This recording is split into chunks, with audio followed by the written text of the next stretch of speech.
Yo, my little Manhwa population family. Let me hit you with a question. What would you do if you transmigrated into the overpowered villain of your favorite video game? But here's the kicker. You get all the knowledge of the game and the new world you just dropped into. Sounds insane, right? Well, that's exactly what happens to our protagonist, Woojin. So, the story kicks off like this. By order of the Supreme Lord, Woojin reincarnates as a solitary soul, forced to make the most of his new life. The plot twist, he wakes up inside a coffin. Yeah, not the most comfortable wake-up call. His last memory? Grinding through a video game for 2 days straight with no sleep. The moment he finally beats it, BM, darkness. And now he's here. Air's running low, and he's struggling to breathe. He needs to get out fast. But before he can even panic properly, a mysterious woman appears beside him, cool as ice, asking why he's in such a hurry. After all, the night has just begun. Woojin is straight up confused. Not only does he feel weirdly cold, but this girl is ridiculously beautiful. Leaning in, she tells him he's cruel. How could he break her heart so soon after they got married? Wait, married? Woojin's brain short-circuits. Who is this woman? Where did she even come from? She smirks and asks if he's already forgotten his own wife. He starts questioning everything. Is she really my wife? But there's no time for nonsense. He brushes it off, saying he has school tomorrow and needs to get out of there. This has to be some elaborate prank from his classmates. But even if it is, damn, she's drop-dead gorgeous. Then she pulls a move, gently tilting his chin up with her finger. She calls him a man destined for great things and wonders why he's just lying there. Woojin is even more confused when she suddenly whispers, 7 deaths, 7 stars. And then, she kisses him. Boom, everything shifts. Music starts playing, his surroundings morph, and a strange familiarity washes over him. Before he can process it, a sword flies straight toward his coffin, only to be deflected at the last second by a man. Enter Lu Su, a disciple of the 13 sects. He demands that Patriarch Chen step aside. He's here to do his job. The Patriarch, standing with his wife, isn't having it. He reminds Lu Su that his son just died and warns him that if he keeps pushing, things are going to get violent. Lu Su isn't backing down, though. He calls the Patriarch useless, claiming his spiritual power is now as weak as an ordinary person's. With a smirk, he points his sword at Chun, calling him trash and telling him to know his place. Then, Lu Su takes a step toward the coffin, fully prepared to cut Woojin's body into pieces. But before he can swing, boom, a golden light explodes from the coffin, sending Lu Su flying like a rag doll. The sheer spiritual pressure is so intense that it shatters the entire palace ceiling. Everyone is shook. They scramble to look inside, gasping in disbelief. Chen Woojin, how is he still alive? Woojin steps out of the coffin, his whole body trembling. That was a lot. But one thing's for sure, kissing that girl? That was like chugging 10 energy drinks at once. Woojin suddenly feels something bubbling up inside him. Then bam, he vomits. Before he can process it, a voice calls his name. His mother rushes forward, tears streaming down her face as she embraces him. My son, you're alive. She sobs uncontrollably, saying she was devastated, but now she's overwhelmed with joy. His father, still in shock, stares at him in disbelief. Woojin, how is this possible? But Woojin staggers back, completely overwhelmed. His parents keep calling out to him, but he begs them not to come closer. None of this makes sense. This has to be a dream. Then, the horrifying realization hits him like a lightning bolt. This world, it's the game he was playing. The one where immortal cultivators rule everything. And worse, he isn't just anyone. He's Chun Woojin, the villain. The guy the protagonists spend the whole damn story trying to defeat. He clenches his fists, frustrated beyond belief. 2 whole nights, struggling to take this bastard down, only to wake up as him? What kind of sick joke is this? Meanwhile, the men accompanying Lesher mutter among themselves. Something about Chen Woojin seems off. Lesher narrows his eyes. Don't be fooled.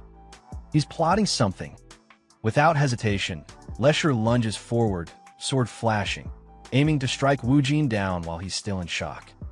But before the blade connects, Boom! Wu Jin instinctively blocks the attack with spiritual power. Laki, one of the attackers, stares in pure disbelief. Impossible! Wu Jin glances at his glowing fingertips, spiritual energy crackling around him. He frowns. Oi, can't you see I'm busy? That's when it clicks. His spiritual power is still intact.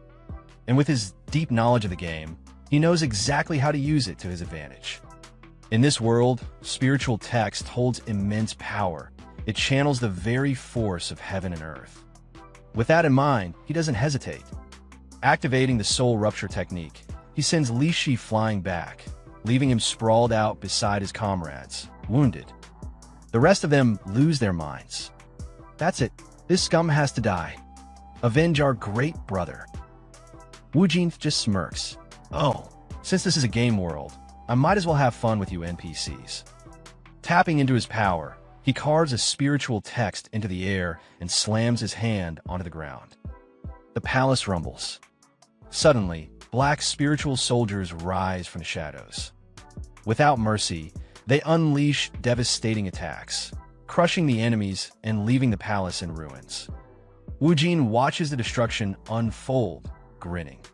Now this is a show worthy of a young master. Sometime later, the palace servants hurry to clear the bodies, dragging them away to be burned deep in the woods. Wu Jin's mother, her face filled with worry, clutches his arm. You've killed too many from the 13 sects. They'll never let this go. His father lowers his head, regret heavy in his voice. I'm sorry, son. I can't protect you from what's coming. Wu Jin's mother looks at him, eyes filled with relief. Thank you for protecting us, she says softly. I know, it's our fault that you've put yourself in danger again. Even so, I'm grateful you're still alive. I don't want to lose you again. Meanwhile, the patriarch's wife turns to her husband, concern in her voice. Dear, have you noticed? Our little Wu Jin is acting strangely. Lying down with a frustrated sigh, Wu Jin stares at the ceiling, irritated beyond belief. How the hell did this happen to me? His old life wasn't anything special, sure. But why did he have to die so young? He hadn't even finished university. And now I'm stuck as this guy. Shin Wu Jin, the villain who got stabbed while in hiding. The guy who didn't even make it to the endgame. His defeat was premature, and worst of all, he never even got the chance to marry his wife. Seething, he clenches his fists. Why the hell did I reincarnate into this mess? And the developers? Those damn bastards. Is this how you treat a loyal customer? This is complete nonsense, he shouts. And then, a voice responds, it's not so bad. You really shouldn't be acting like this. Wu Jin's eyes snap open. Who's there? Floating above him, the girl from the coffin smiles sweetly. Hello, dear. He jolts upright, heart racing. You again? Where the hell did you come from? The girl narrows her eyes, looking very unamused. Why are you reacting like that? She crosses her arms. Couldn't you be a little kinder? I'm your wife, you know. Wu Jin groans, rubbing his temples. It's not my fault, even though you're very beautiful. He gulps. You're terrifying. Undeterred, the girl moves closer, her voice gentle but firm. No matter where you go, I'll always be with you. A sly smile plays on her lips. I'll follow you anywhere. His stomach twists with unease. What? After all, she continues, tilting her head, that's the mission I received from the system. Wu Jin's eyes widen. Wait, did you just say, system? She nods. That's right. Thanks to the system, I was able to reach this game world. His mind races. System. What kind of? She interrupts with an excited glimmer in her eyes. The mission is simple. Your character, the former villain, was beaten to death. But now you've been reborn, and your goal is to face the 13 sects of Nandan Haijo and eventually become the young master of Haijo. She clasps her hands together dramatically. Isn't that wonderful? A story of revenge. Her voice quivers with excitement. I'm so thrilled I could cry. Wu Jin blinks. She's insane. Instead of answering, he moves closer and reaches out, lightly poking her arm. Then her shoulder, then her cheek. Wait, is the system anthropomorphic? The girl huffs. That's not important. Then, leaning in, she smirks. But since you're a hardcore player, a completionist who clears all levels, you'll have to cooperate with the system and help unfold a good story. Wu Jin's eye twitches. And what if I don't want to cooperate? He leans back, crossing his arms. There must be plenty of other hardcore players. Why me? The girl tilts her head and asks, have you forgotten how you ended up in this game? Before Wu Jin can respond, a strange sensation washes over him. His breath hitches. What is this feeling? The girl's voice remains calm as she explains, your body in the real world is lifeless. Your consciousness was transferred into this game, and I personally selected it. Wu Jin's blood runs cold. He suddenly realizes what this sensation is, his heart stopping. The girl's expression doesn't change. If you refuse to cooperate, it will be useless. The only thing waiting for you is the end. Her words slam into him like a death sentence. His pulse, if he even has one, quickens. Wait, I'll help. I'll do whatever you say. Just stop whatever you're doing. Flashing a pleased smile, the girl watches him scramble. Then, in an attempt to ease the tension, he coughs and mutters, besides, you're very beautiful and attractive. So, I never dare go against your wishes. The girl chuckles. You're very seductive. Wu Jin's thoughts swirl. Yeah. Laugh all you want, lady. She may have control now, but once he figures out the rules of this damn game, he won't need to follow her orders anymore. Seemingly satisfied, the girl steps back. We'll see each other later. Wu Jin blinks. Wait, you're leaving already? She nods. Yes, I still need to prepare everything. A playful smirk spreads across her lips. And this will be the first step to dominating Haijiao. Meanwhile, in the Bai family estate, servants and disciples whisper amongst themselves. The disgrace has returned from the dead. I heard he even killed several disciples from the 13 sections. Inside a lavish room, Bai Shaoqing plucks at the strings of her instrument, her delicate fingers moving effortlessly. A shadow flickers in her sharp eyes. Chen Wujin died, she murmurs. Her younger sister, seated nearby, nods. And yet, not only has he revived, but he also eliminated some disciples from the 13 sections. A sneer tugs at her lips. That bastard must have used some forbidden technique. She then turns to Shaoqing. What should we do? Master Yi is away at a tournament, so we can't plan anything without him. Bai Shaoqing, irritated, says she already knows what to do and states that she will force Wu Jin to participate in the tournament. She adds that she's eager to see how many lives that bastard has.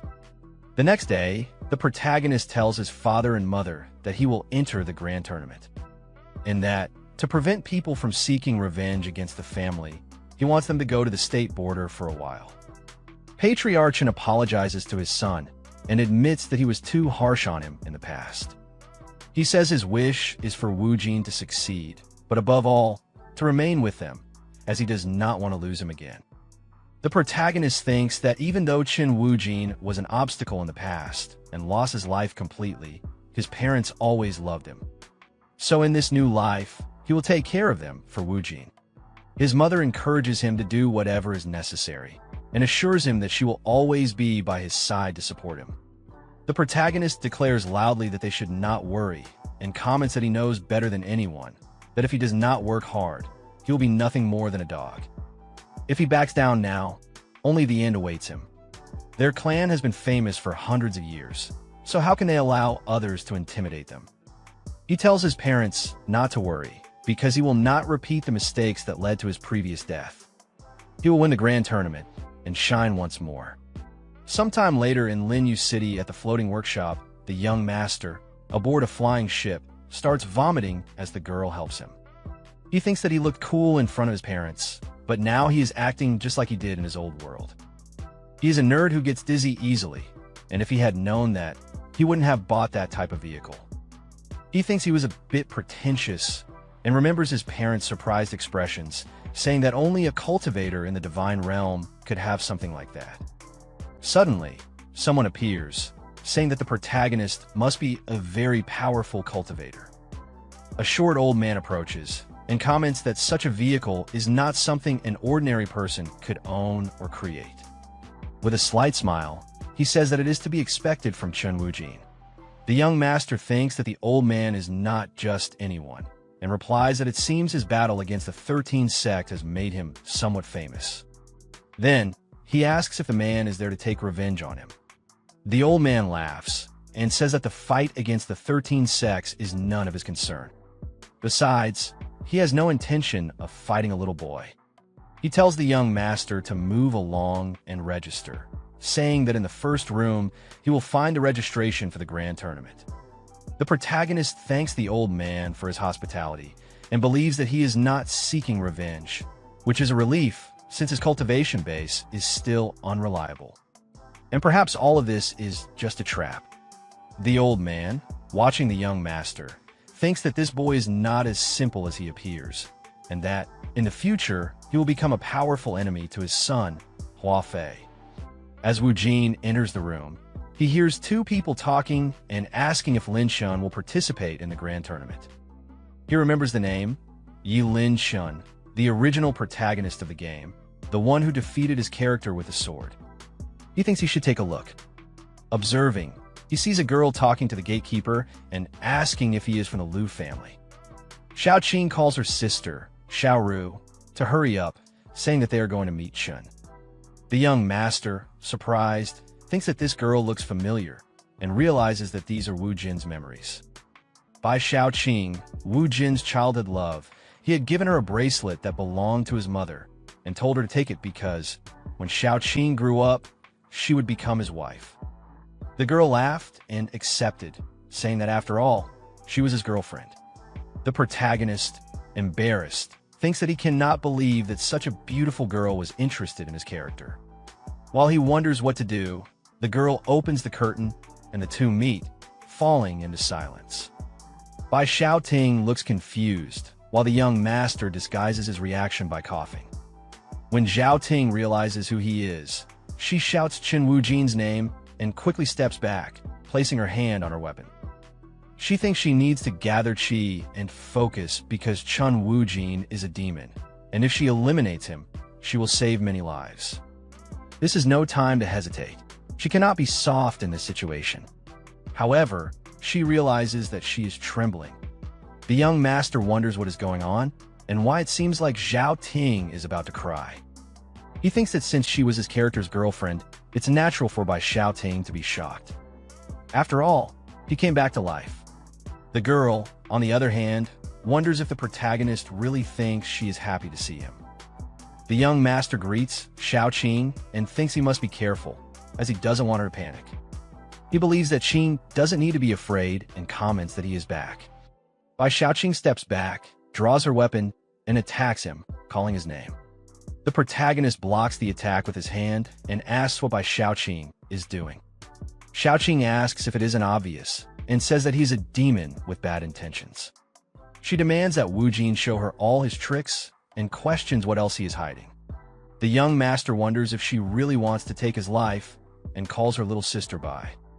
He comments that he thought Qing would be different, considering they haven't seen each other in so long, and asks if she couldn't at least smile. He also asks if she doesn't think she should be more courteous to her husband. Xiao Qing calls him shameless and says that their marriage was canceled the day he became a demon and that they have no relationship anymore. Her only wish is for Wu Jin to turn to ashes and disappear. The protagonist lets go of the whip and comments that, in that case, he is standing right in front of her, questioning if Xiao Qing is not going to attack him. He tells her to go ahead. He wants to see how she will turn him into she hesitates, while the protagonist thinks that Chun Woo-jin always had Xiao Qing in his heart. That she was the only important person to him, but now she seems so aggressive and unfair. Some time ago, Bai Xiaoqing, sick, had told Brother Wu Jin that she was feeling awful, while he reassured her, saying that he would save her.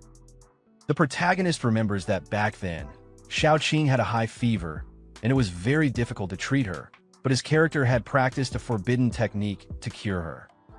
Then, some troublemakers who had been defeated by Chun Woo-jin spread rumors that he was practicing an evil art and should be expelled from the sect.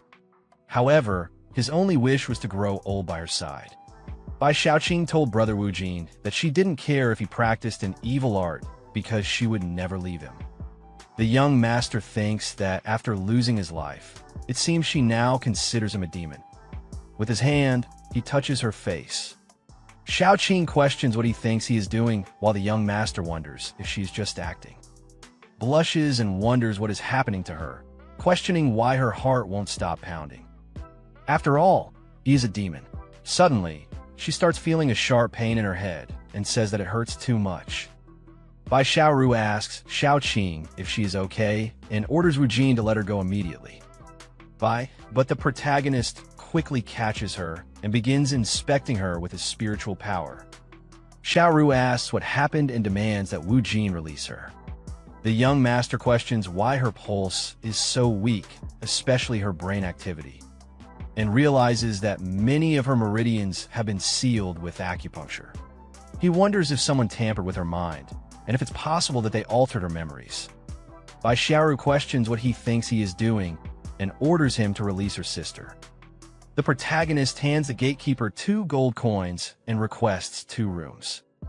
The gatekeeper acknowledges, informs him that the rooms are on the west side of the 2nd floor, and wishes him a good day. Xiaoru insists that the young master let go of her sister. Chen Wujin, irritated, tells Xiaoru to shut up and says that the more commotion she causes, the longer it will take for him to save her sister. He comments that he just wants to help Xiaoqing, so there's no need for unnecessary drama. Xiaoru is confused. Meanwhile, the young master Wu Jin climbs the stairs.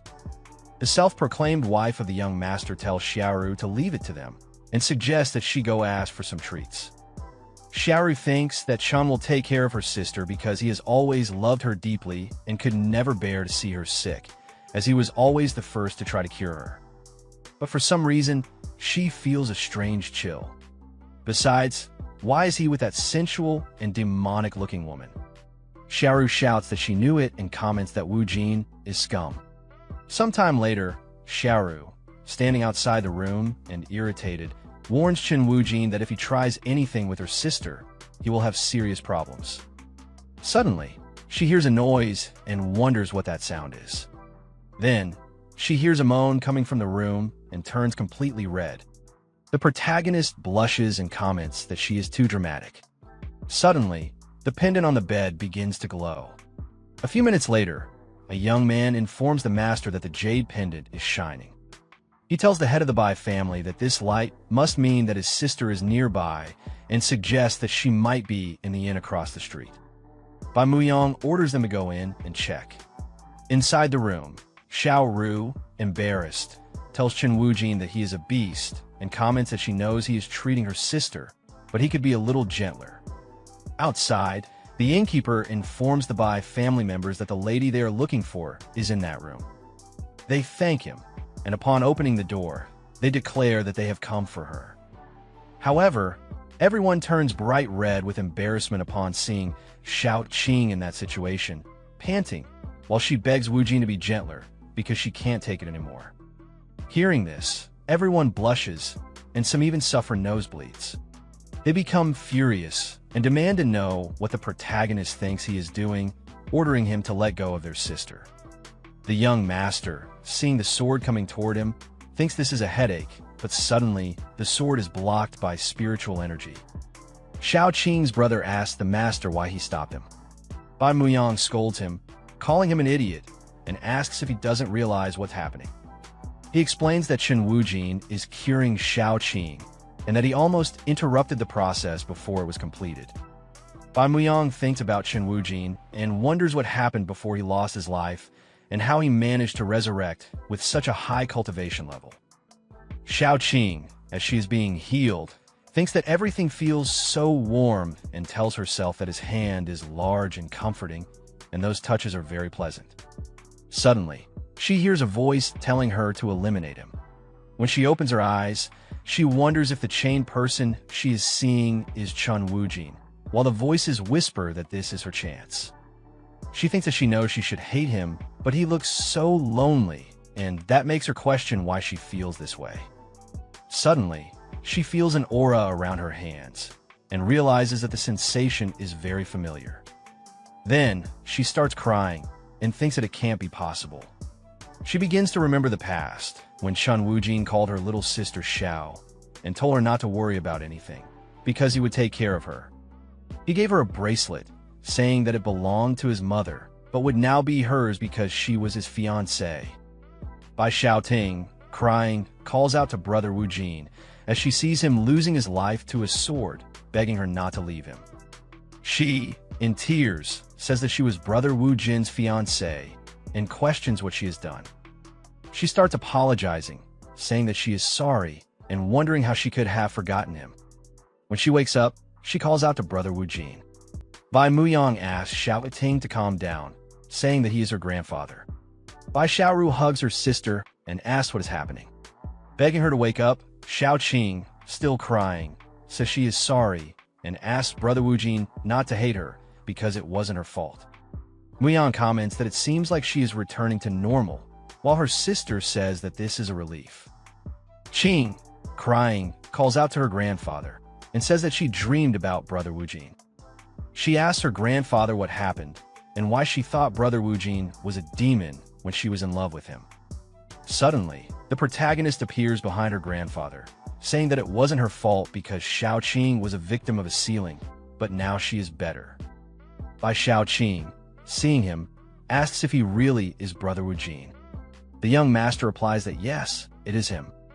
Quickly, Xiao Qing embraces him, apologizing. The protagonist laughs and tells her not to blame herself for it, because she was under a spell. He thinks that he was so focused on her treatment that he didn't notice, but she smells really good. He believes that Chen Woojin doesn't have a soul to keep her only for himself, and comments that he will fulfill his wish and take care of her from now on. Stroking her head, he tells Qing that everything is fine because he is here. Bai Muyang sighs and comments that it seems both are destined. Muyang calls Chen Woojin and asks him to come with him for a moment. Xiao Qing asks why her grandfather wants to speak to Woojin in private. The protagonist asks her to stay calm because her grandfather just wants to talk. Bai Muyang, irritated, questions who he is calling grandfather. The young master replies that he is already right behind him. The protagonist notices that Muyang is firmly holding Qing's jade pendant and gives a slight smile. In the outskirts of the city, in the forest, the protagonist meets with Muyang. The young master calls him Grandpa Bai, mentioning that he was asked to follow him to the forest. But he hasn't said a single word since then. He questions his intentions and thinks that one of the reasons why the old man never liked him was because he got along too well with his granddaughter. Bai Muyang asks if he knows why he was brought to that particular forest and states that many people's remains lie there. He explains that the grand tournament is a fair competition where everyone participates, but unfortunately, not everyone respects the rules. In competitions like this, there are always those who try to take advantage of others. The forest serves as a reminder of this, as many innocent lives rest there. Many promising cultivators were silenced by old men like him. With spiritual power in his hands, Bai Muyang comments that he never agreed with this, but he will do whatever it takes to save his granddaughter, even if he has to become a villain. He tells Chen Woojin that now that he has returned to life, he wants him to prove how strong he is. Then, he challenges him to see if he is worthy of being with his granddaughter and attacks with his water technique. The protagonist, seeing this, comments that Grandpa Bai used spiritual tidal wave and realizes that he's going all out because that technique is extremely powerful. In the past, his character could not withstand a single blow from it. However, he is no longer that loser. He begins to invoke his strike with spiritual text and comments that it is impossible to face that move head-on, but he needs to challenge it. He decides to be careful and uses Sea of Death. Bai Muyang is surprised to see this. The two techniques collide head-on, generating a massive energy wave visible from the middle of the city. Upon seeing it, people comment that the spiritual color is blue and question who the Bai family is fighting against. Some wonder about the origin of the red energy, while others note that few cultivators are capable of using that type of summoning technique. Amidst the crowd, Xiao Qing asks everyone to move aside and runs toward the wave of spiritual energy. her sister Xiao Ru trailing behind her. Xiao Qing was worried because her grandfather and Chen Wujin had left so suddenly, and a growing sense of unease gnawed at her. She knew she needed to hurry. In the forest, Bai Muyang was taken aback by the powerful aura before him. He struggled to believe that the formidable energy belonged to Chen Wujin. The protagonist remained confident, showing that he was ready to earn Muyang's approval. Although the old man stayed on guard, his expression hinted at a shift in perception. Muyang couldn't help but wonder how Chen Wujin had become so strong and where he had learned such formidable techniques. Before he could find answers, Xiao Qing arrived at the scene, desperate to protect Wujin and stop the confrontation. The siblings, along with Xiao Ru, blush upon seeing Qing in that outfit. Quickly, the protagonist takes off his coat and covers Xiao Qing, telling her to wear it because he doesn't want her catching a cold. He thinks that by Xiao Qing will become his wife, so he won't allow those trash to devour her with their eyes, since she belongs to him. Meanwhile, she, blushing, thinks that brother Wujin is very considerate, even in that situation, and that he cares a lot about her.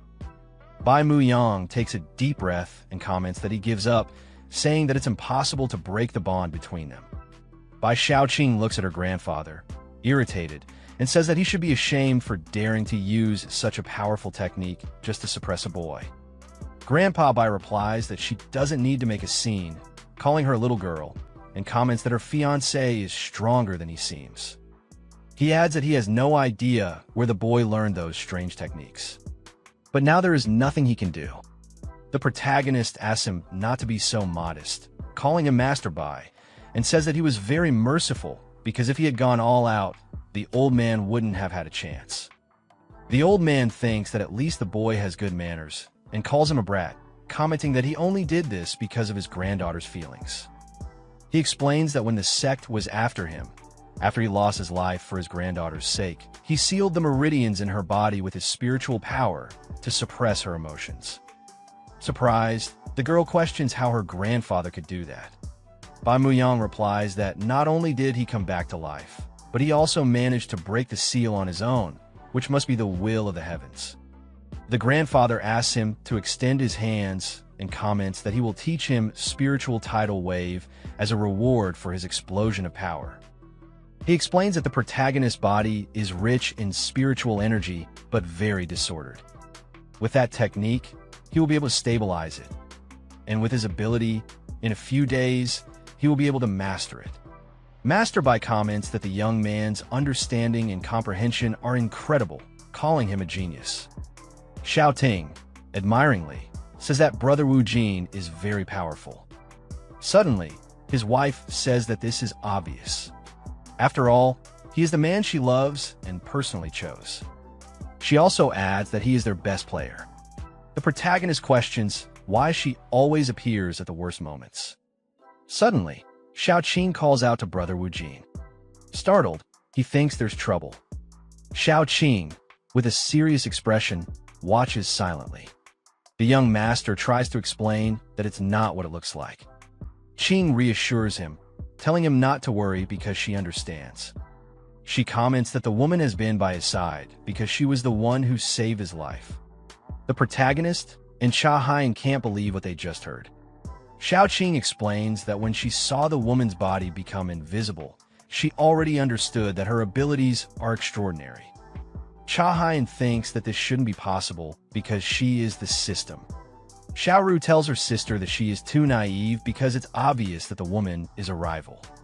Xiao Qing replies that this is impossible, since the only woman brother Wu Jin is crazy about is her. Besides, he doesn't like older women. Cha Hain, irritated, questions what she just said. She comments that with this appearance, she spent 3,000 calculations and tested 5,000 different models. So she asks who Xiao Qing is calling old. The young master tries to calm the situation, asking her to forget the comment and not make a scene over something so simple. Master Bai intervenes, saying that's enough and that this is not the time to fight. He then questions whether the brat hasn't noticed that they have company. Some members of the Beast King sect, Wang Tanglong, comment that they didn't expect to find such a disrespectful old man there. Master Bai questions why the Beast King sect is there, and comments that the forest is very dangerous, since no one participating in the grand tournament ever appears there. Wang Tanglong laughs, and thanks Patriarch Bai for the warning, but questions if he really thinks he is the only one allowed to use the forest. A member of the Bai family responds that he will not allow him to bother their master, but Bai tells them to let it go. He comments that if he were Wang Tanglong, he would be careful with his words because he is not only the patriarch of the Bai family, but also won the grand tournament when he was young. Bai asks if he really thinks he is afraid of a pair of rude brats, and comments that Wang Tanglong never even participated in the grand tournament. Wang Tanglong gets irritated, but takes a deep breath and starts laughing.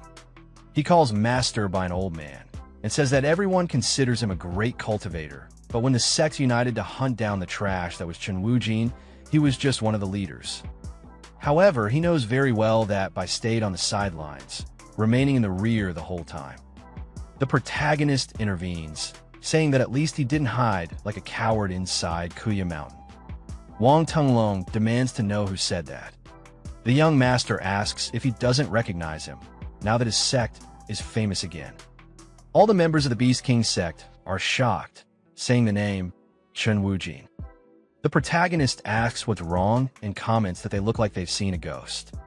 He steps forward, saying that he's just trash, and that he sees they pitted him when they accepted him into the sect. He declares that he never expected to be betrayed in such a way, and comments that their actions were truly heartless. Wang Tanglong, irritated, calls him a disgrace, while one of the members comments that the rumors about his resurrection were true. He adds that it's not a good idea to mess with Chen Wujin, as he eliminated several disciples. The member also mentions that they still need to meet secretly with Miss Yu, so it's best not to escalate the situation. Wang Tanglong states that he has more important matters to attend to and doesn't have time to deal with him.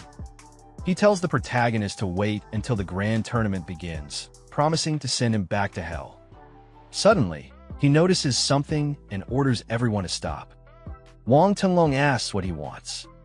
The protagonist, exuding a strong aura, points to the bell hanging from his waist. Xiaoqing also points to it, saying that it looks familiar. The young master, irritated, demands to know where he got it. Wang Tanglong wonders what kind of mess this is, and tries to understand the intense glare he is receiving. Xiaoqing remembers and asks why he has her sister Qingjiao's bell and what he did to her. Wang Tanglong replies that it's obvious, since he has all of her belongings. What does she think happened? The protagonist, enraged, begins summoning two elements, one in each hand. Wang Tanglong and the others are shocked, saying that the brat can control two elements and asking how he can wield fire and lightning at the same time.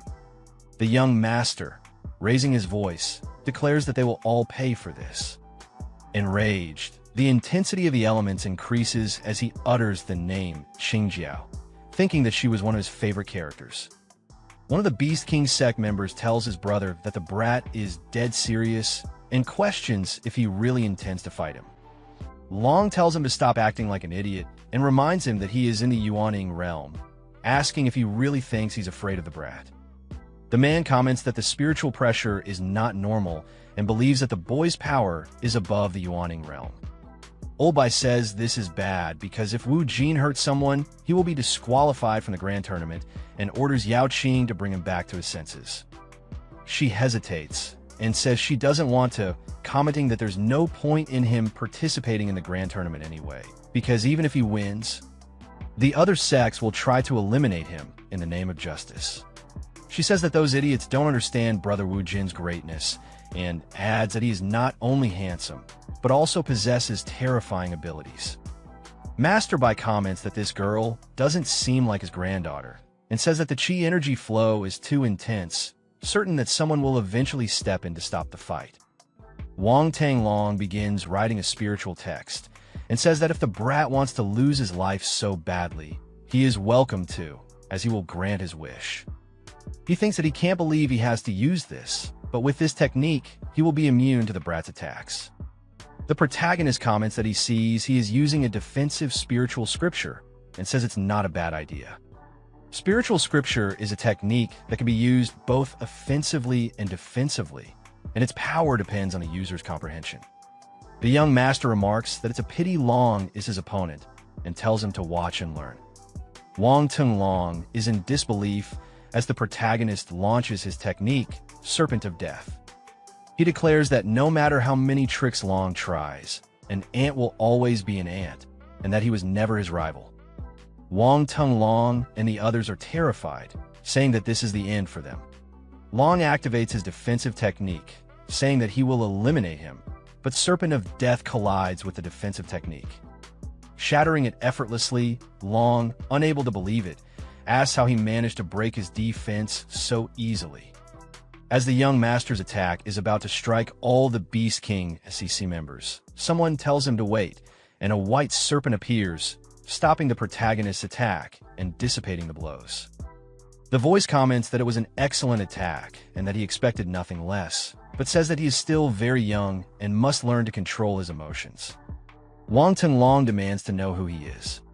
Hao Lianshan from the Bitao sect responds that he is a friend of the boy. The young master, surprised, asks what the elder is doing there. The short Lianshan says he is happy to see him again, calling him boy. Master Bai calls the old man by his name, Hao Lianshan, and the two stare at each other seriously for a while. Suddenly, Bai slaps the short elder on the shoulder, and both burst into laughter. The protagonist wonders what the hell is happening, feeling completely confused. Master Bai questions Hao Lian if it hasn't been 10 years since they last saw each other, and asks how he has been. He says that avoiding drinking is harder than negotiating with other sects. Lian responds that it's his own fault, because if he left Zhongzhou once in a while, they could see each other more often, as he passes by there every day. He also mentions that in recent years, he has had a lot of work because managing the Bitao sect is no easy task. The protagonist asks, shouting if her grandfather knows that old man, and she replies that they are probably friends. Master Bai says that now that he is here, it doesn't matter. They have to drink like in the old days. Hao Lian agrees, saying that's the spirit. Master Bai comments that he is still an old fox, and reminds him that he is the sect leader, questioning whether he shouldn't be managing it and asking what he is doing in the forest. He says he is sure that Lian was studying the other competitors. Hao Lian laughs and says that Master Bai never misses a thing. He got him. He comments that their fights in the past are now just memories and that they are too old for that now. Hao Lian explains that this time, he is only in charge of organizing the grand tournament, and that someone reported a fight in the forest, so he had to investigate. The protagonist asks about the report, while Xiaoqing questions what happened. He responds that it's nothing, but the situation seems a bit strange. He comments that, as they know, fights before the tournament are forbidden and could disqualify a participant, or in the worst case, eliminate them. Hao Lian explains that whoever reported this missed a great opportunity, because if they had waited a little longer, the participant would have been disqualified for breaking the rules. What he means is that there was a good chance of eliminating him from the competition. The protagonist asks Elder who made the report, and comments that he didn't expect to find such a noble person there. A voice responds to Chun, saying that he is very kind, and that they just wanted to lend a hand. After all, it's been a long time since they last met. The protagonist remains silent and asks if he knows him. The young man laughs and says that it seems Master Chun has forgotten, but he doesn't blame him because the life of nobles is complicated. He introduces himself as Zhao Shuruo, a disciple of the Yu sect, and says it's a pleasure to meet them. Master Bai asks if he just said Yu sect. The young Master Wu Jin thinks that when the sects hunted Chen Wu Jin, the Yu sect was one of the most active, and he realizes that this guy is very suspicious. Elder House starts coughing and says that now that everything is settled, everyone should head back, as the grand tournament will begin in a few days. So it's best for everyone to prepare. Zhao Shuo says that he was worried about Chen Wu Jin's safety, but now that everything is fine, he will take his leave. Bai Muyan questions whether they should trust someone from the U.S. sect and asks how they can be sure that he is not pretending. Shuruo merely looks at the young master. The protagonist thinks that this sensation is very familiar, and feels like he has seen him before. He questions Shaheen about the connection between him and his character, asking why he cannot access Woojin's memories. She, annoyed, questions how a man can be more charming than her, and tells him to figure it out himself, because she won't give him spoilers. The system won't help him with this. Long thanks Master Hao for assisting them, and comments that it would be best to return to the sect since they don't want any more trouble. The young Master Woojin orders them to stop, exuding a powerful aura. Long asks what he wants, and if he intends to provoke him again. The protagonist tells Master Hao that the reason behind this conflict is the sudden disappearance of a friend, Qing Zhao, and mentions that Wang Long has her bell, which is suspicious. He comments that he hopes Master Hao will remain impartial in the grand tournament and not use this as an excuse to threaten him. Then he asks him to accompany him to the Beast King's sect to help rescue her. At the Beast King's sect, Long announces his return. The gatekeepers ask the elder brother what happened. Master Hao explains that he is one of the administrators of the grand tournament, and that, unfortunately, it is common for other sects to try to gain advantages through dubious methods. So he is there to ensure that everything is in order. Long tells Master Hao that they are merely assuming that Qing Zhao is there, but he never confirmed anything.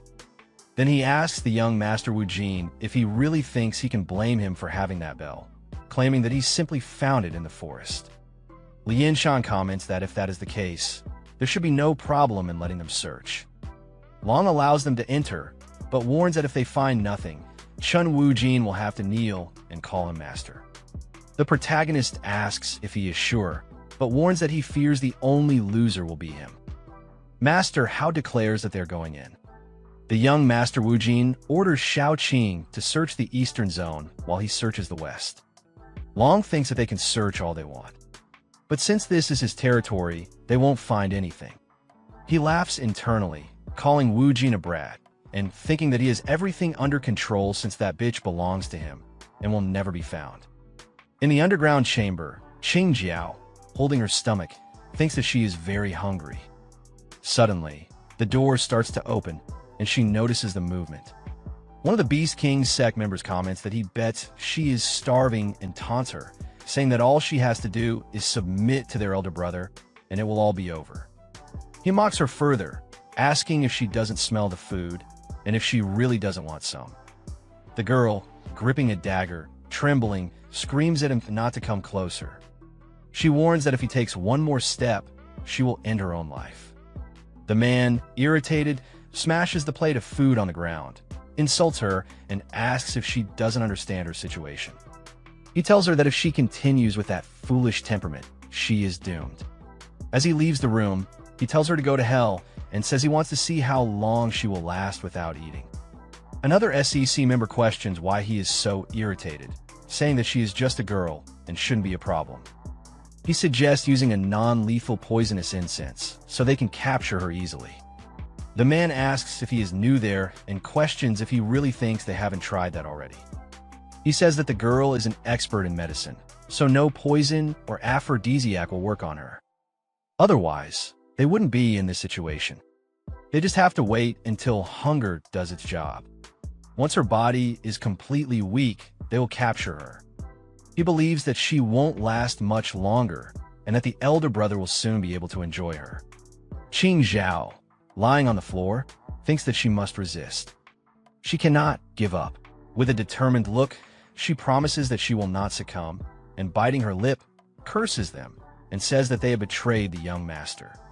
Sometime later, the search teams inform Brother Woojin that they found nothing.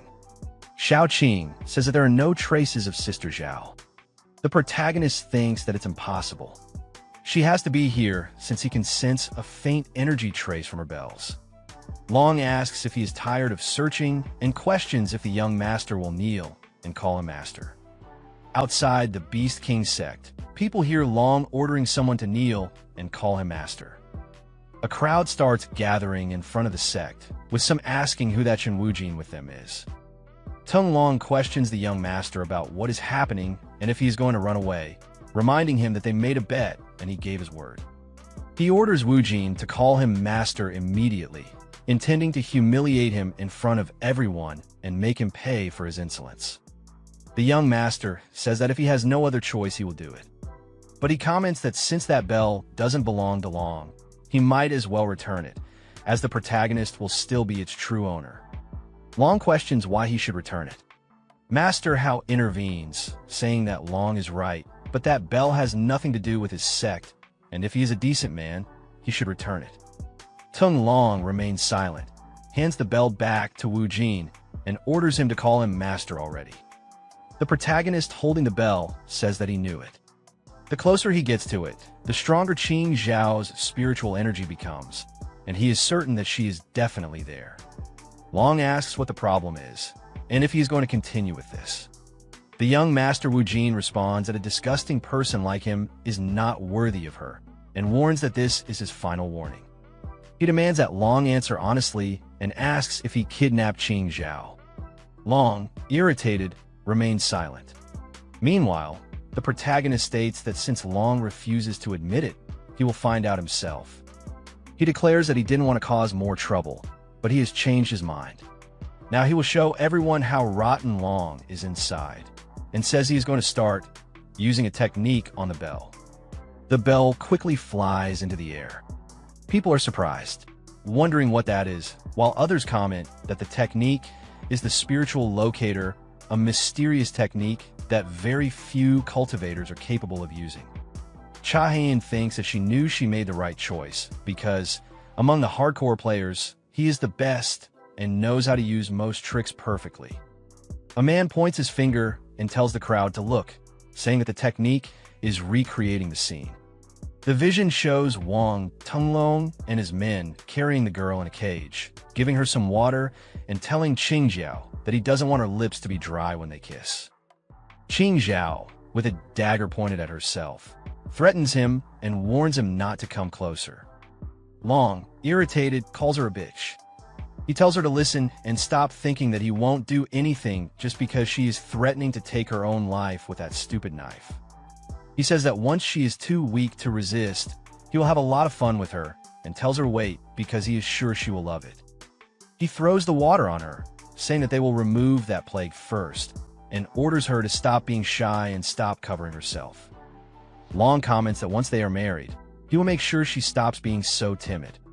Wang Tunglong orders the protagonist to stop and not to continue showing the scenes. The crowd outside starts saying that they didn't know Long was such a depraved person and comments that they aren't surprised since he has always been trash. They remember that, to gain influence and enter his current sect, he betrayed Qin Wujin, and someone who betrays his former master for power can never be a good person. The young master says that he warned him before and comments that he would rather die than call Long master. With a serious look and exuding spiritual energy, he declares that if Long laid his hands on Qing Zhao, he will make him suffer. Tung Long orders his men to open the secret door immediately, but the protagonist breaks the door down and calls for Qing Zhao, saying that he has come to save her. Suddenly, he hears the voice of a man calling her a bitch and saying that she has finally lost her strength. The man near her says that he will take advantage of the situation and be the first to enjoy her.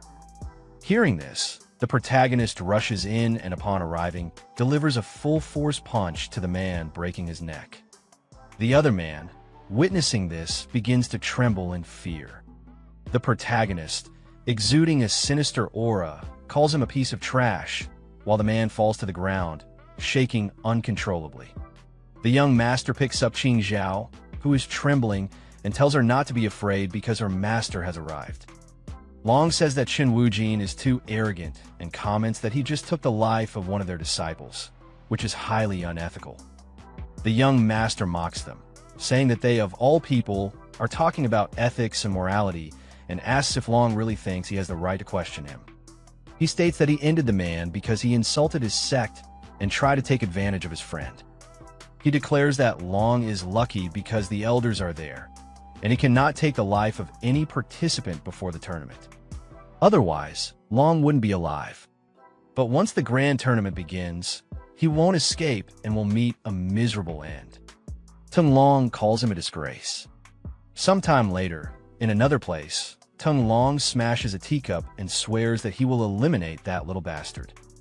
He wonders where the hell the young master's teacher is, and comments that they were supposed to meet there. Suddenly, a voice calls his name and comments that he seems upset. Zhao Shirua says that it seems his little arrival wasn't enough to ease Long's frustration, and asks if he didn't like the decor. Long says he doesn't have time for this, and proposes revealing Chun Woojin's location on the condition that they eliminate him. That little bastard came back from the dead and is ruining his plans. And Long questions why he is still alive. Shu Ruo says he's sorry but can't help, as it was the great warrior Yi Lin Chun who eliminated him the first time. If Long wants to blame someone, he should blame Yi Lin Chun and his incompetent magic. However, Shu Ruo tells Long not to worry because the Patriarch left a message. Since the Beast King sect and theirs have a good relationship, they won't abandon them. Zhao Shu Ruo questions whether Long should be happy since he saved his ass and the sex in the forest, telling Long to just focus on the grand tournament since everything will be resolved once it begins. He orders him to prepare the sex participants because that is his mission and comments that he won't let Chen Wujin take the lead.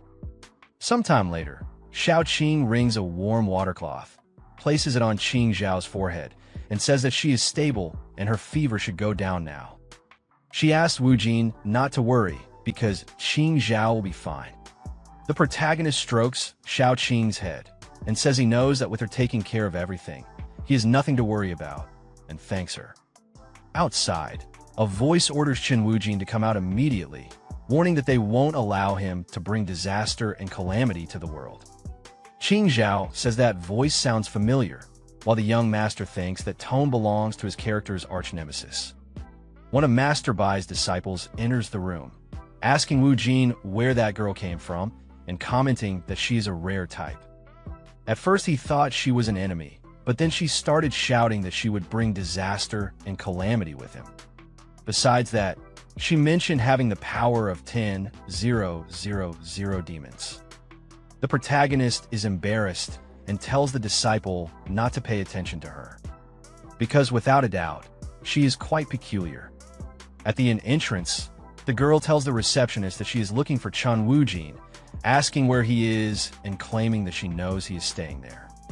The receptionist asks the lady to stop shouting because she is disturbing the other guests and questions what the problem is. The young master calls her sister Qingxi and says it has been a long time since they last saw each other. Chu Qingxi, from the spiritual sect, quickly turns around upon hearing his voice and calls out to him, running up the stairs while saying that she knew he wouldn't die so easily. She comments that it's expected from the young master of their sect, since he is more resilient than her, having the blood of a god. Wujin thinks that his character is only alive because of the whims of the developers, and asks how Chu Qingxi knew he would participate in the grand tournament. She replies that the master and his wife sent her a letter and apologizes for leaving the sect to continue her training 6 months ago. She didn't expect them to face such a great catastrophe. The young master tells her not to worry because everything is fine and the storm is past. Chu Qingxi pats the protagonist's back, saying that he's right because now it's time to face them and reclaim their honor. Irritated, she comments that the bastard Yi Lin Duan will also participate in the grand tournament, so it's time to take revenge. Sometime later, Qing Zhao opens her eyes and calls for her master, asking where he is. She feels confused and remembers that the last thing she recalls was dropping the dagger from her hands. She thought she had no more strength left and couldn't resist anymore. So she collapsed exhausted. She believed she needed to endure and couldn't faint. But as she was closing her eyes, she heard Long's men watching her and saying that she had lost all her strength, so she belonged to them now. As one of them entered the room, he commented that she was a beauty, but that it was a shame she was so stubborn. Then, he lunged at her while she screamed for him not to touch her. Qing Zhao starts crying and says that it can't be, apologizing because she feels like she failed in the end. The protagonist hears her voice and calls her name, asking if she is okay and what happened. She is confused to see her master there and starts crying even more, hugging him and saying that he is alive. Wu Jin tells her to calm down because everything is fine. Zhao says she must be dreaming since she is so happy. Zhao Qing comments that now that she has woken up, brother Wu Jin must be relieved, while Chu Qingshi questions whether Zhao was missing. Master Hao appears and asks what is going on, and if they are Wu Jin's friends. The protagonist questions whether it is Master Hao who has arrived. The old man gives a slight smile and says that the brat is surrounded by beauties, asking which one has his heart. The young master tells him not to provoke him. Master Hao says he agrees and comments that he came to talk about agreements, explaining that each sect, clan, or family must send 3 participants to the grand tournament, and asks who will be competing. The 3 girls say they want to participate. Chu Qingshi comments that she is responsible for managing the sect, and is also the secretary of Master Wu Jin. So of course, he must participate. Xiao Qing says she wants to help brother Wu Jin since it's the least she can do. Zhao asks the young master to let her go with him because she is sure she will be useful. Zhao reinforces her request, saying that if she hadn't been so foolish and asked Wang Tenglong for help, she wouldn't have faced so many problems. Wu Jin tells her not to cry because it wasn't her fault. He says she doesn't need to blame herself for it, since it was impossible to predict that they would betray them and join another sect. Master Hao comments that he envies him and tells the boy that all the women really appreciate him, adding that it's good to be young. He says he will leave them alone and come back tomorrow to confirm, asking Wu Jin to think carefully. The protagonist explains to Master Hao that they are not his lovers. The old man laughs and says that's what he says. The young Master Wu Jin sighs and thinks that the master is right. He must select the participants as soon as possible and prepare them for the grand tournament. Wu Jin knows that the tournament will have all kinds of tricks, and Zhao will undoubtedly be useful thanks to her medical skills, especially in cases of poisoning or similar attacks. Xiao Qing asks her grandfather for permission to go as a representative of the spiritual sect. Master Bai sighs and says that either way he wouldn't participate, so she can go with them. Wu Jin thinks that since she was the heroine of the game, he should bring her for her spiritual abilities. Qiu Qingshi doesn't appear much in the game, but she seems very confident, and her destructive power is undoubtedly strong. However, she is the least useful of the 3. Qiu Qingshi questions Wu Jin, betting that his demonic powers must have impressed him, and asks if he wants her to be in the vanguard. The young master thinks it will be difficult to argue with her. The protagonist tells Qiu Qingshi that he is sure that with her long training, she has returned even stronger, and asks if they can have a battle. The girl says of course, and asks if he is captivated by her power and beauty. Chu Qingshi warns that he will be scared when he sees her in action. Chen Wu Jin replies that in that case, they can begin and informs Yao Air that they will use the inn's courtyard. Shi replies that it's fine, but warns that it costs 2 silver coins per hour. The young Wu Jin thinks that's highway robbery. In the courtyard of the inn, the protagonist is waiting for Qing Shi to fight and comments that she can start first and make the first move if she's fine with it. Qing Shi responds that's fine, but he shouldn't blame her if he can't handle it. Exuding her spiritual power, she tells the young master to prepare himself and uses the blood dagger technique, striking towards him. Cha Hai-yin thinks she couldn't see the movement, while Qing Zhao considers the attack very powerful, and Zhao Qing believes she used her full strength, and wonders if she couldn't have held back a little. The protagonist observes silently and closes his eyes, letting the technique pass beside him. The girls, surprised, say that she missed. While Qin Shi says that he shouldn't underestimate her, quickly, she uses Assassin Strike, materializing a blade towards the young master. Xiao Qing comments that it's incredible to be able to materialize an attack like that. And Master Bai says that certainly it's not bad. But it's a pity because even with a strange and unique cultivation method, her power is not above the Jin Dan realm, so she won't be able to do anything. The young Master Wu Jin calls Qin Shi's name and stops her attack with a single finger, saying that he's sorry. But she won't have a chance in the grand tournament because she's still not strong enough. Qin Shi stomps her foot and says that there's no way that fight counted. Pouting, she says she didn't use all her power because she was afraid of hurting him and calls Wu Jin to fight again. Xiao Qing says that's enough and comments that she knows very well that she has no chance. While Zhao states that it's not a good idea to insist on this, Qingxi tells both of them to shut up and challenges them, asking if they think she's weak, then why don't they try to defeat her?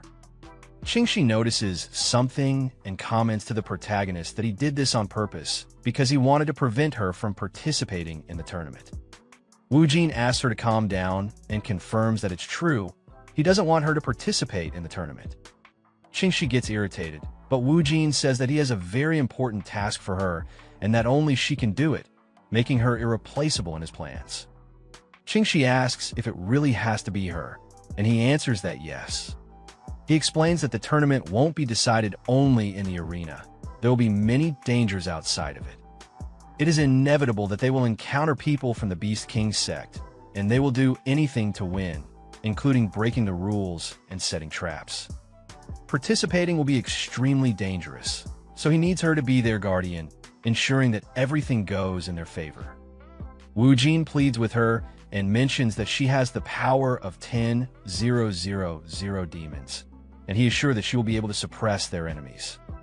Qingshi is confused, but Wu Jin calls her name again and, placing his hand on his chest, says, "We have given our hearts for the sect," and asks if he can count on her.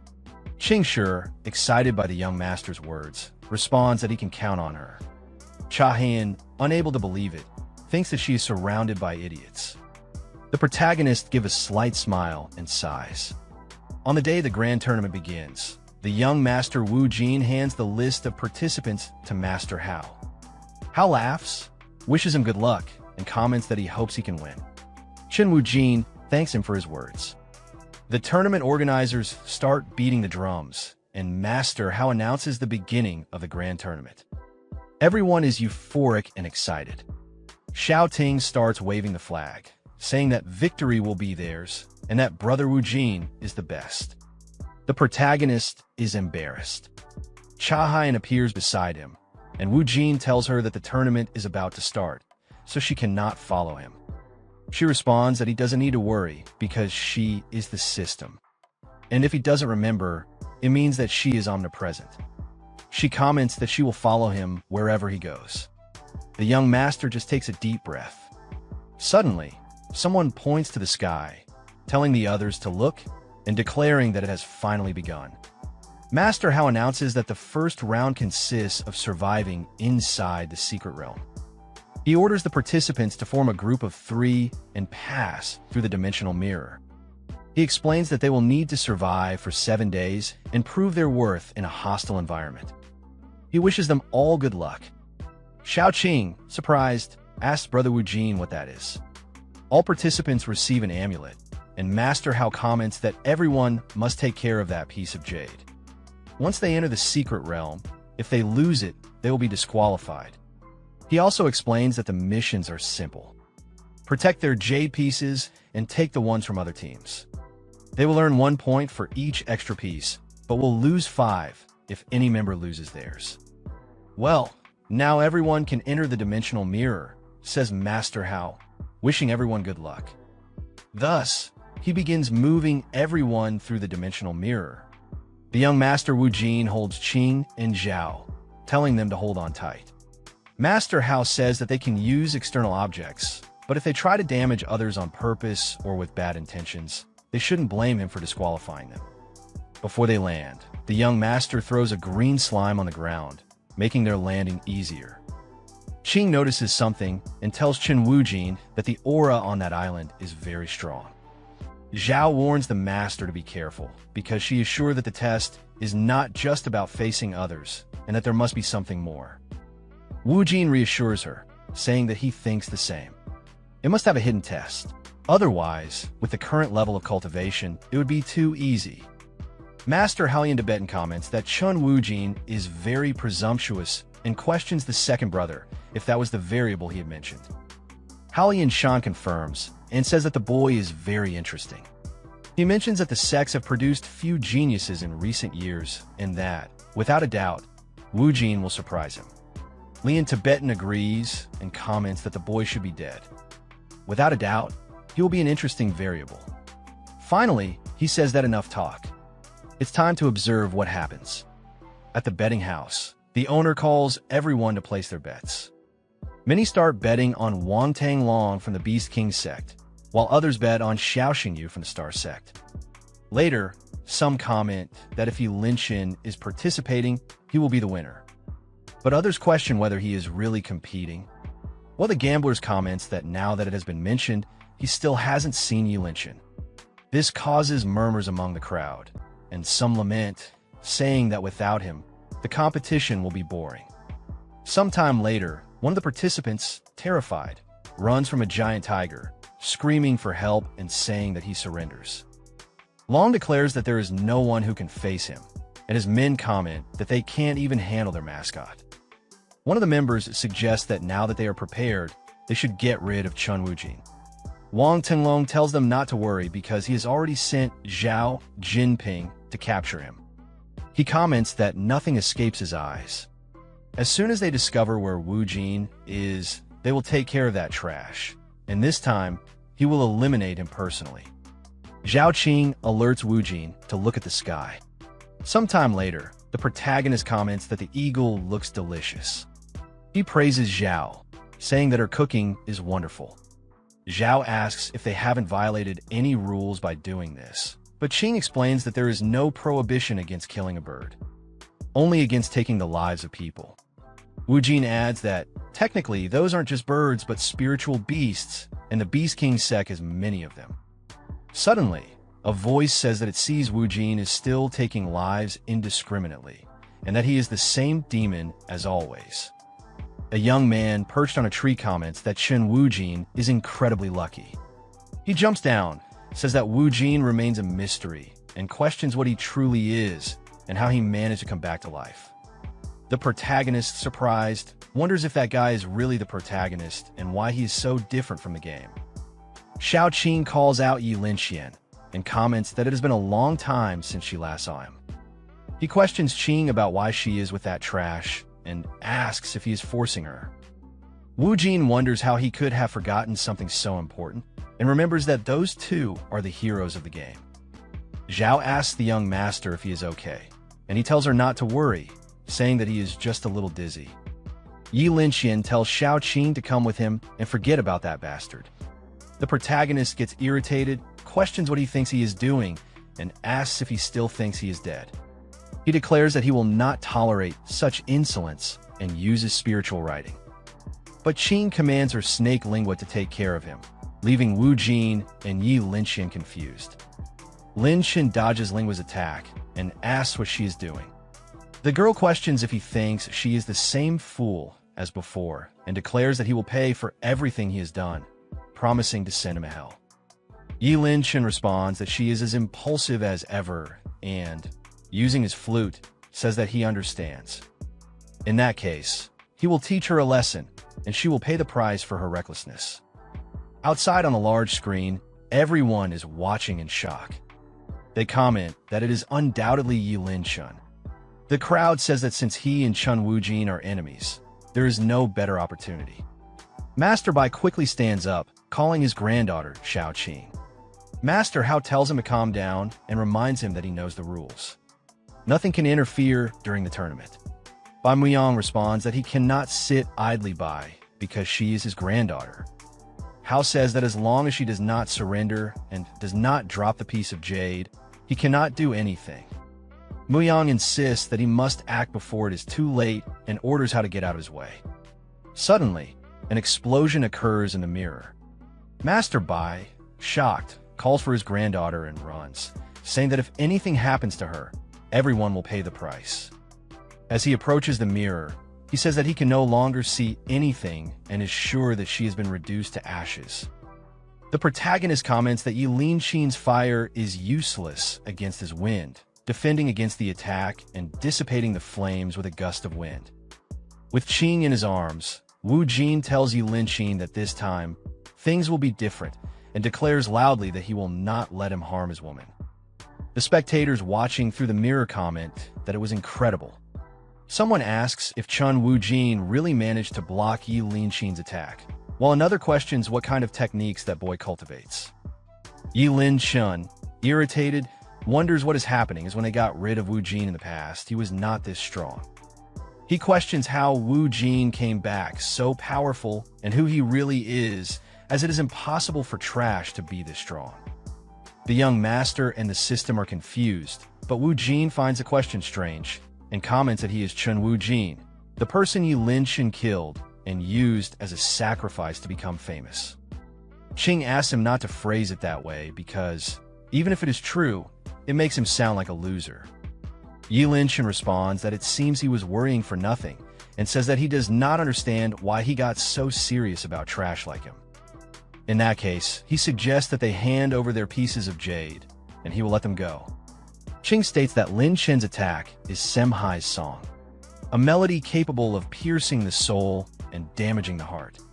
Outside, people comment on Yelinkin's intense aura, while others beg for the fight to be stopped, saying that they can't take it anymore and that he will end up going crazy with that.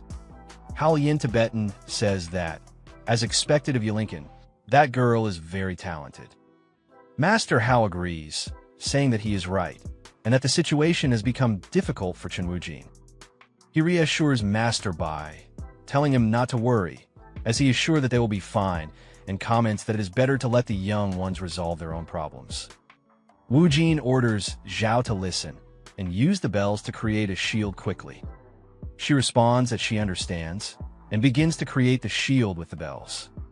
Zhao comments that she managed to create the shield, and the protagonist thinks that now he doesn't have to worry about them anymore and can fight without holding back. Meanwhile, Lin Shun continues using his technique, but the young master Wu Jin reflects that, in the second original game, Lin Shun was a decent protagonist because, even while launching that attack, he wasn't actually trying to take Zhao Ting's life. To Wu Jin, this lack of intensity makes Lin Shun superficial and incapable of comparing to him, the true villain. He believes it's time for Lin Shun to learn a lesson, even if he is the hero. That means nothing to him because in his eyes, Lin Shun is nothing but trash. Yet Lin Shun laughs and comments that Wu Jin is an idiot because now that he has left the two behind, there is no longer any need to hold back. He says that Wu Jin has fallen into his trap and warns him not to move, because if he does, the song will become stronger and stronger. Suddenly, the young master, whom Lin Shun thought he had caught, begins to dissolve, revealing that it was just water. Lin Shun, confused, asks what happened. The water that had been falling to the ground suddenly rises and surrounds him, trapping him inside a sphere of water. Yi Lin Shun can't believe what he's seeing and wonders if that is a spiritual transformation. The spectators, shocked, comment that the situation is bad and ask what Wu Jin is doing with his hands. Master Bai, in disbelief, thinks that the brat managed to master his technique because the Shanghai style is one of his most powerful moves. Zhao Qing, excited, tells brother Wu Jin that he did it and that the spiritual song is over, while Zhao comments that the master is incredible. The young master replies that it was just luck, but internally he knows it wasn't luck, but all carefully planned. He believes that this doesn't happen just because he is a hardcore player, but because he understands the fundamentals. He reflects that Yi Lin-shin's ability is related to water, but for someone of his level, he doesn't even understand the basics. If you've watched until now, I hope you enjoyed this video. Thanks for sticking around. I got a brand new and exciting manhwa recap waiting for you. Click on the video on your screen or check the link in the description. See you in the next one.